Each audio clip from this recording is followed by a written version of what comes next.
Hey guys, I am IzDaisho, and tonight is the night before the DLC comes out. Currently, it is 7:40 p.m., and I don't know, I'm trying, maybe if I manage to get my homework done before, then maybe I'll kind of like stay up a little late tonight, play some DLC, maybe record a video or two for you guys. And, but in general, I don't know, I'm pretty happy with how the first few months of this game, I guess it came out 3 months ago, and I'm pretty happy with how it went. In the past month or so, I've been rather bored with the game and kind of wish that it was out for a little bit more extended period of time. But anyway, one of the first videos I did was a Machinations deck guide, and since then those have been some of the most viewed and most enjoyed videos that I've provided you guys with, and Ancient Depths is the last one to go with. And there's a reason why I haven't posted an Ancient Depths deck guide. That's really because I'm not sure the best way to run this deck. Sometimes it seems like such a powerful deck that can really just beat any deck except for maybe not Realm, and it just runs so quickly. And then there's other times where it's just like, wow, this deck is the worst in the game. So this is the way I run it, and as I say in all these videos, I'm not sure if this is the best way to run it. I'm just a Magic player. I'm not like a Magic god or anything, but I'm going to go through all the cards, explain them to you, and then you can make your own decisions. But this is just the way I run it. I've had some success with it. I'm not saying I've had a ton of success, but I've had some success with it, and this is the way that I would recommend you run it. Anyway, after that introduction, I'm gonna get straight into it. So this is Coiling Oracle. It's a snake elf druid. Note that it is an elf, so it will benefit Heedless One. But anyway, in Coiling Oracle, enters the battlefield, reveal the top card of your library. If it's a land card, put it onto the battlefield. Otherwise, put that card into your hand. So this guy falls onto one of the two main categories of this deck, and that's basically mana ramp or cards that will help you win the game. So this card is really a mana ramp card. You don't want to draw a card and then reveal it to them, because then they know what's coming and they can try the best they can to prepare for it. For instance, if you show them that you have Kozilek, then they can just prepare for it by saving one of their kill spells, and then maybe they'll be able to win. But I mean, they'll be able to kill him later rather than just killing a weaker creature. But anyway, let's move on. Explorer is pretty decent. Another one of those mana ramp cards. So this card basically, I mean, it's pretty much better at ramping than a Coiling Oracle, but at least a Coiling Oracle is a 1/1 creature. Anyway, you may play additional land this turn, and you can draw a card. This is pretty much the basis of this deck. Then there's a few Cultivates I have in here. Cultivate, search your library for up to 2 basic land cards, reveal the cards, put one of them into play tapped, and the other one into your hand, then shuffle your library. It's just a mana ramp card. It's 3 costs to get one onto the field, and then one into your hand, so it's pretty good. Elvish Piper falls under the, I guess he would fall under the mana ramp. Not really either mana ramp or cards that help you win the game, because what he does is basically, Elvish Piper just gets the creatures out. You tap one forest and tap this creature. You may put a creature card from your hand onto the battlefield, so that's a pretty good ability. What you really need to do is once you play that creature, you got to wait until it's their turn and then use the ability. That way they don't know whether or not they can attack, because they'll have to be worried about any of the big creatures that you can have in your deck. So let's say you use this card to get an Eldrazi out, then they know that they can swing with their flyers next turn. But if you wait, and then you wait until they declare attacker step, and then they swing in with their attackers, and then right after that, you can use this ability. Maybe you have 2 creatures in your hand and you're not sure which one of them to play. You may as well wait until the last possible moment, so you get the biggest advantage out of it that you possibly can. Anyway, let's move on. Explosive Vegetation, search your library for up to 2 basic land cards, put them onto the battlefield, tap, then shuffle your library. This is a pretty good card. It's just a mana ramping card. And then where's that card? Sky Shadow Claim is the same thing, except you put 2 forests into play, and they come into play untapped, so that's pretty good. Anyway, Living Destiny is one of those life gain cards, and normally I tell you guys not to run them, but in this deck, this card is going to give you between 6 and 10 life at a time for 4 mana.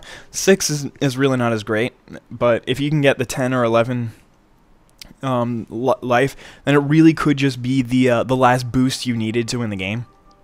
So I like running these Living Destinies only in this deck, because once you get your creatures out, it doesn't really matter what they have on the field, because then you'll win. So you just have to stall basically, until you can get into the right position, and this card might help you stall. Undo Giant is a mana ramp creature, but he's also really, I mean, he's not a really good defender, but he's a decent defender. When he comes into play, you can search your library for a basic land card and put into play tapped, but he's also a 2/4, so he can like slow down their size, especially if you get him out turn 3. And you go first. If you went first and you get him out turn 3, then there's few things in the deck. It completely shuts down Unquenchable Fire. Their Fire Hellhounds and Kiln Fiends can't swing in because they'll just get killed by this dude. But anyway, Polymorph is it's a pretty interesting card. Destroy creature can't be regenerated. Its controller reveals cards from the top of his library until he or she reveals a creature card. That player puts that card into the battlefield, shuffles all other cards revealed this way into his or her library. So basically, you just throw cards off the top until you get a creature card. So the way I have it set up, there's very, very few weak creatures, but if you polymorph a Coiling Oracle or an Undo Giant or a Saproling token, then you're going to get something good, or you're probably going to get something good. So this would go under the category of the Elvish Piper, which is it helps you get your big creatures out, which helps you win the game. Rite of Replication is literally the most fun card in the deck. It's 4 costs, and it's a 5 kicker, and you can put a token onto the battlefield that's a copy of target creature. If Rite of Replication was kicked, put 5 of these tokens onto the battlefield. I mean, the first ability sometimes is useful, but whenever you get to play the last one, they put 5 of these tokens onto the battlefield. If they have anything decent, then you can just copy it and win. There's so many different awesome applications that I'm not even gonna start to talk about what you can use. Like every once in a while, I see a comment on my video, and somebody's like, "Hey, I did this," and I'm just like, "Wow, that is amazing! I didn't even think of that." We already went over Skystrap Claim, but anyway, Ether Mutation is a 5-cost card. Sends something back to their hand, and it puts X/1/1 green saplings. Creature tokens onto the battlefield where X is that creature's converted mana cost. So it's just a really good card. It helps you stall very well because you get chump blockers, and you get to slow their creature down for 1 turn because it has to go through Summoning Sickness again. Mind Control, you control enchanted creature. This is one of those cards that might help you win the game. It's only a 5 cost, so compared to the other cards in the deck, it seems like, oh, this is a weak one. But it's actually a really good card, and could help you win the game, depending on what they have on the field. Because not only do they lose a creature, but you gain a creature, and you gain their best creature, so that's really good. Primeval Titan, Trample. It's a 6/6 Trample, and whenever it enters the battlefield or attacks, you may search your library for up to 2 basic land cards and put them onto the battlefield, shuffle your library. So this guy is I mean, he's great for mana ramping, but if he doesn't die in the first swing, then that means that he's going to be able to swing it. He's going to take 6 lands out of your deck. So that's 6 lands that you would have been drawing, but you're no longer drawing. So that just means that you're going to find your Simic Sky Swallowers and your Lorthoses. You're going to get these cards sooner because of this card. He takes lands out of your deck, and that way you draw better cards. That's why he's amazing. Simic Sky Swallower, also known as Shrouding Shroud, is a flying trample shroud, and he's a 6/6, very good creature. 7 cost, 6/6 flying shroud. Trample is usually not that useful, but it's got it, so why not? It's one of those cards that's like a game winner. It doesn't usually win games for you. I mean, it can, but in general, it really just shuts down their side, and it's hard to get rid of, and it's easy to get in damage with, so it's a really good card. This card is definitely, it wins games, always. Whenever this guy's on the field, if he survives through his Summoning Sickness, you're pretty much going to win, unless you summoned him with Elvish Piper or Polymorph, and you can't actually pay his ability. But anyway, whenever Lorthos' Time Maker attacks, you may pay 8. If you do, tap up to 8 target permanents. Those permanents don't untap during their controller's next untap steps. So you can just tap down all their important stuff. You can either tap all their land or tap all their creatures so you can get in.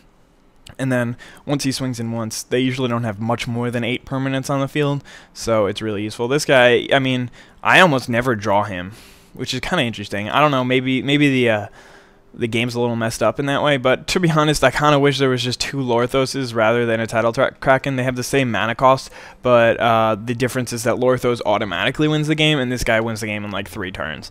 But I'd much rather have Lorthos than this guy, but he's a 6/6 unblockable. He's not a bad creature.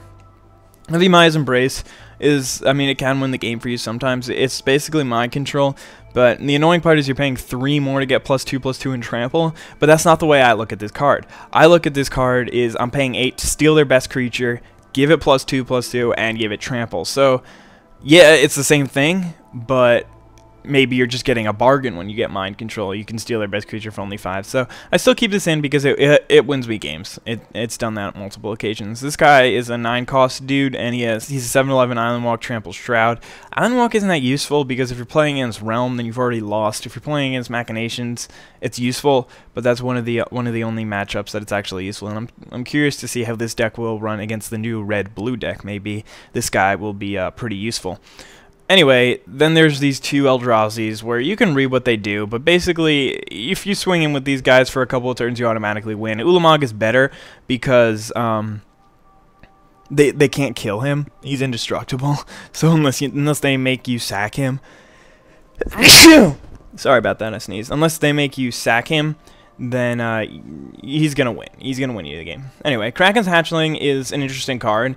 If there's more room in the deck, then I would throw him in, but he doesn't really... I mean, he's under the Living Destiny category of maybe he'll slow down their early game, but I don't know. I just couldn't find a place for him. The way that the deck is currently set up, maybe I should try to. I'm not sure, but it's not like a terrible creature. It's a 1-cost 0/4, so that's not so bad. But anyway, New Frontiers, I've talked about this card before. I'm just going to briefly describe it. It's really, really good late game when you have 8 lands and you need 3 more. Then you can just play this card and you can get as many lands as you need. Maybe you have 7 lands, you need 4 more. You can do that. You don't really worry about giving your opponent extra lands. But if you do this turn 3 and you get yourself 2 extra lands, then that's terrible for you. Because their deck can run on 4 or 5 lands and they're only at 2. Once you bump them up to 4 or 5, then you're just going to lose a lot quicker, because you need more lands than them. So giving them 1 land for your 1 land just isn't worth it for you. I hope that made sense. Treasure Hunt it's not that good of a card, because first of all, you have to reveal cards, and until you reveal non-land cards. So at most, you're getting 1 card that's useful and a couple of land cards, and you have to show it to them. So it's a 2-cost card that maybe will only draw you 1 card, and not only will it only draw you 1 card, but you have to show it to them. And it's not an awful card, but it's not a great card. And for the most part, I took the draw out of this deck because I didn't feel it was needed. I usually draw what I need to win the game. Not always, but usually. Anyway, Compulsive Research is a decent card. Basically, you get to draw, well, you or them gets to draw 3 cards and then discard a land card. So you basically get to draw 2 for 3. I mean, I would have rather had Divination, I suppose, but I don't know. Cultivate, you search your library for 2 basic land cards. Oh wait, we already looked at this card. There just wasn't room, I guess, for the 4th one. This guy's a really good card, but I don't feel like he's that useful in this deck, because the only time... Well, anyway, I'm just going to read him. Whenever a creature deals combat damage to one of your opponents, its controller may draw a card. So, I mean... It's not that good because most of the ways you get damage through is through your gigantic creatures. So once you get your gigantic creatures out, you've won the game anyway. There's no point in drawing more cards after you've already won the game. So I don't see this guy as useful. He doesn't help the deck other than the fact that he can draw you cards occasionally, and he doesn't win you the game. Anyway, this card is a really good card. It's a 4-cost 3/3 flying trample, but he doesn't fit in the deck. He's not... I mean, it's a good card. I would like to have him in a deck, but just not this one. And I hope you guys understand why by now. He doesn't fit any of the ways that I like this deck to run. He doesn't give me mana, and he doesn't kill people. He just does like 3 damage. So then by the time you get your Eldrazi out, they're at like 9 life, and then you win quicker. But like, I would have rather just been able to get my Eldrazi out a turn earlier than just play this card. I don't know, maybe I'm not playing this deck right. Maybe I should have more of these creatures in and take out some of the mana ramp. That way maybe I don't get to the cards as quickly, but I make sure that I'm alive by the time I get there. I don't know. Anyway, Giant Octopus, 3/3 for 4. It's just infinitely worse than this card. This guy's a 3/3 for 4, and it's flying and it's trampling, and it's just not that good of a card. Levitation is not so great. It's not a terrible card, but it just says creatures you control off flying. So it doesn't really help because most of the time when you're swinging with creatures, then you've already won the game, as I keep mentioning. Tidings is draw 4 cards. I pretty much took the draw out of this deck. If I could fit it in, I would fit it in, but I don't know. I can't really find a place for it. Maybe I should really look harder and try to figure it out. Maybe take out Polymorph. I don't know. Polymorph and Yavimai's Embrace. I don't know. I'm torn on it. Then there's this guy who's a 7-cost for 8 Shroud. By the time you have 20 or fewer cards in the deck, I'm going to say it again, but you've pretty much already won. So, I mean, the way that you get low is if you play New Frontiers or you play this dude, then you can get really low. And if you play some Skyshroud Claims and Explosive Vegetations and stuff like that, you can get your deck to 20 cards or fewer. But for the most part, he's just going to be a 7 cost 4/8 Shroud, and by the time you get lower, then you're bound to have an Eldrazi on the field, and by then the game's over. So anyway, I hope I've given you guys a new perspective on Ancient Depths. That would be my goal, and if not, then I hope you guys just enjoyed seeing how I run this deck. There again, you might run it differently, and I have no problem with that. But anyway, I'm really excited for the DLC. It's coming out tonight or tomorrow. I'm not really sure. And I hope that you guys are going to enjoy the new series that I'm going to do. Hopefully I'll be able to do it all tonight. I don't know if I will, but if not, maybe you'll see it tomorrow. But I promise you guys I will give you some content from the new DLC, either the day it drops or the day after. So anyway, I hope you guys really loved this video. Have a nice day. Bye.